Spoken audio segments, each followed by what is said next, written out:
Hey guys, once again we are back with another story. आज की ये जो स्टोरी है मुझे लिख भेजी है अमित ने। So thank you very much Amit for sharing your story with us. Actually ये जो इंसिडेंस है ये अमित की बुआ के साथ। तो चलिए अब इस इंसिडेंस को बिल्कुल शुरू से शुरू करते हैं। ये बात है 2015 की। अमित और अमित की बुआ इटावा में रहा करते थे। अब अमित और अमित की बुआ का जो रिलेशन था वो एक बुआ भतीजे का था। कहने को तो ये रिलेशन थोड़ा मैच्योर साउंड करता है, लेकिन जो अमित की बुआ थी और अमित थे ये दोनों एक सिमिलर एज के थे।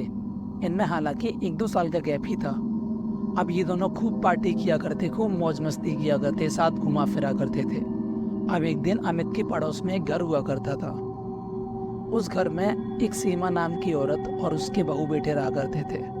अब जो सीमा थी बड़े ही खड़ूस किस्म की थी, बड़े ही अकड़ू, जिद्दी और बड़े ही एरोगेंट टाइप की लेडी थी।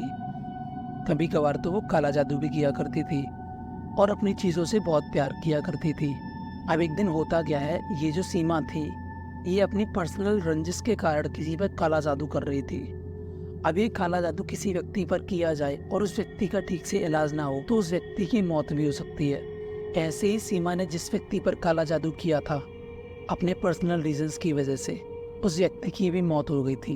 अब सीमा अपने इस प्लान को अंजाम देकर बहुत खुश थी, लेकिन इस औरत को पता नहीं था इसने कितनी बड़ी मौत को दावत दी है। अब काले जादू से इस व्यक्ति की जान लेने के बाद सीमा अपने बहू बेटे के साथ खुशी खुशी रहने लगी थी।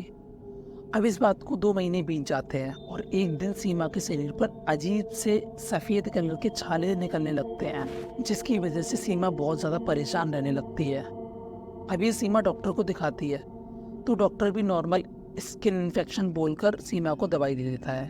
अब कुछ दिन बीत जाते हैं लेकिन सीमा को बिल्कुल भी आराम नहीं मिलता। इनफैक्ट पहले जो स्किन इन्फेक्शन था वो सीमा के अब इंटरनली भी फैलने लगा था, जिसकी वजह से सीमा की बहुत ज़्यादा हालत ख़राब हो गई थी। कई 100 दवाइयाँ बदलने के बाद भी सीमा को कोई आराम नहीं मिला था। अब सीमा की हालत यहाँ तक ख़राब हो चुकी थी कि वो खाने पीने के काबिल नहीं रही थी। पूरा गला छालों से चौक हो चुका था। इंटरनल इन्फेक्शन जो हुआ था और मानो पूरा शरीर गल सा गया हो। काफ़ी लंबे समय तक सीमा का ट्रीटमेंट चलता रहा, लेकिन लाख कोशिशें करने के बाद भी सीमा के बहू बेटे सीमा को बचा ना पाए। अब सीमा को मरे हुए पूरे 2 महीने बीत जाते हैं। अब जो अमित की बुआ होती हैं, सीमा की पड़ोसी, उन्हें एक शादी में जाना होता है। अब शादी में जाना है तो नए कपड़े भी पहनने पड़ेंगे, तो इसीलिए अमित की बुआ सीमा के घर जाती है। पड़ोसी जो थे ये लोग, अब अमित की बुआ सीमा की बहू से साड़ी मांगती है। बोलती है, भाभी शादी में जाना है, कोई साड़ी हो तो पहनने के लिए दे दो।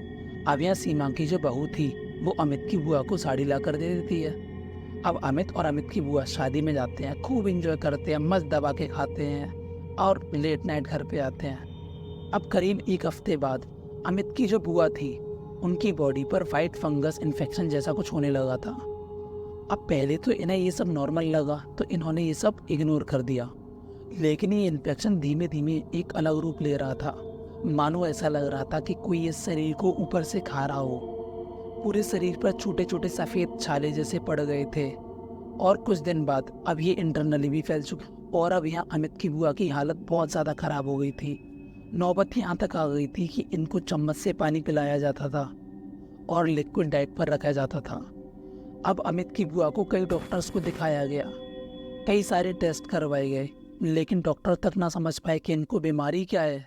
और अब अमित की बुआ को दिल्ली के जाने माने एम्स हॉस्पिटल में ले जाया जाता है, इस सोच के साथ कि इंडिया का जाना माना हॉस्पिटल है, अच्छे डॉक्टर्स हैं, तो शायद इनकी बीमारी का पता चल जाए।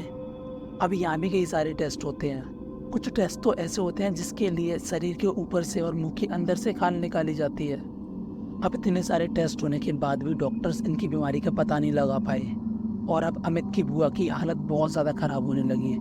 अमित के घर वालों ने तो बिल्कुल ही उम्मीद छोड़ दी थी कि अमित की बुआ बच पाएंगी।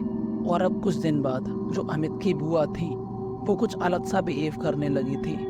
मानो जैसे ही रात के 9 बजते हों वो घर वालों से अलग एक शांत कमरे में जाके बैठ जाया करती और फिर इसके बाद उनकी धीमे धीमे तबीयत खराब होने लगती। कुछ ऐसी हालत होने लगी थी अमित की बुआ की। एक दिन हद तो तब हो गई जब अमित की बुआ को हेलुसिनेशन होने लगे थे, जैसे वो बेड पर लेटी हुई हो और अचानक से उन्हें एक बर्फ का गोला अपनी तरफ आता हुआ दिख रहा हो और वो बर्फ का गोला उनके ऊपर आके गिरा और उन्हें अचानक से सर्दी लगने लगी और कुछ ऐसे हेलुसिनेशन जैसे शरीर को अंदर से हजारों कीड़े खा रहे हों। अब एक दिन इस परिवार को ऐसी हालत में देखकर आस पड़ोस के लोग इस परिवार को बोलते हैं कि आप किसी तांत्रिक या किसी बाबा को दिखा लो। अब अमित के परिवार के लोग किसी तांत्रिक या किसी बाबा पर भरोसा तो नहीं किया करते थे, लेकिन लोगों के इतना कहने पर ये एक तांत्रिक के पास चले जाते हैं। अब जैसे ही तांत्रिक अमित की बुआ को देखता है, उनके शरीर पर पड़ी सफेद छालों को देखता है, वह बताता है कि एक ऐसी प्रेत आत्मा के चंगुल में आ गई है जिसकी मौत सड़कर गलकर हुई है। और तांत्रिक अमित से ये भी पूछता है कि क्या तुम्हारी बुआ किसी भी तरीके का जादू टोना किया करती थी? तभी अमित बोलता है नहीं, ऐसा तो वो कुछ नहीं किया करती थी। लेकिन फिर अमित तांत्रिक को ये भी बताता है कि मेरे पड़ोस में एक औरत रहा करती थी जो अक्सर जादू टोना किया करती थी और उसके शरीर पर इसी तरीके से घाव बने और कुछ महीनों बाद उसकी मृत्यु हो गई। अब तांत्रिक अमित से पूछता है तो क्या तुम्हारी बुआ ने उस औरत का कोई सामान लिया था? अमित बहुत सोच समझने के बाद बोलता है हाँ, शायद एक बार जब हम शादी में जा रहे थे तो उन्होंने उनके घर से एक साड़ी मांगी थी। अब ये सारी बात सुनने के बाद तांत्रिक अमित को बोलता है तुम्हारी बुआ के शरीर पर इस तरीके से घाव होने का कारण यही है, जो व्यक्ति जीते जी अपनी चीज़ों को इतना पसंद करता हो वो व्यक्ति मरने के बाद अपनी चीज़ों को नहीं छोड़ता है। और इसी वजह से जो बूढ़ी औरत की आत्मा थी वो तुम्हारी बुआ के साथ रह रही है और शायद यही रीज़न है तुम्हारी बुआ के शरीर पर इस तरीके से छालों का निकलना। और अब तांत्रिक ये भी बताता है कि अगर किसी व्यक्ति की मौत जादू टोने से हुई है और अगर उसके घर वाले या उसके परिजन उसकी जलती हुई चिता पर दही डाल दें तो जादू टोने करने वाले व्यक्ति की मौत कुछ इसी प्रकार से होगी, मानो उसके शरीर पर सफ़ेद दाग और शरीर एक हफ्ते के अंदर 2 हफ्ते के अंदर धीमे धीमे सड़ने गलने लगेगा और वो भी मौत के घाट कर जाएगा। तो ऐसा बोला जाता है कि अगर कोई व्यक्ति मर चुका है जादू टोने से और अगर जानना चाहते हैं कि जादू टोना किसने किया है तो उस व्यक्ति की जलती हुई लाश पर दही डाल दो और जिस किसी ने भी जादू टोना किया होगा उसकी मौत 1 से 1.5 महीने के अंदर हो जाएगी। इसी तरीके से जिस तरीके से शरीर पर छाले निकलते हैं और जिस किसी ने भी ये जादू टोना किया होगा उसकी भी हालत ऐसी ही होगी। पहले शरीर पर छाले निकलेंगे, सफ़ेद छाले, देन धीमे धीमे उसकी बॉडी भी सड़ने गलने लगेगी और वो भी मौत के घाट उतर जाएगा, ऐसा उस तांत्रिक ने बताया।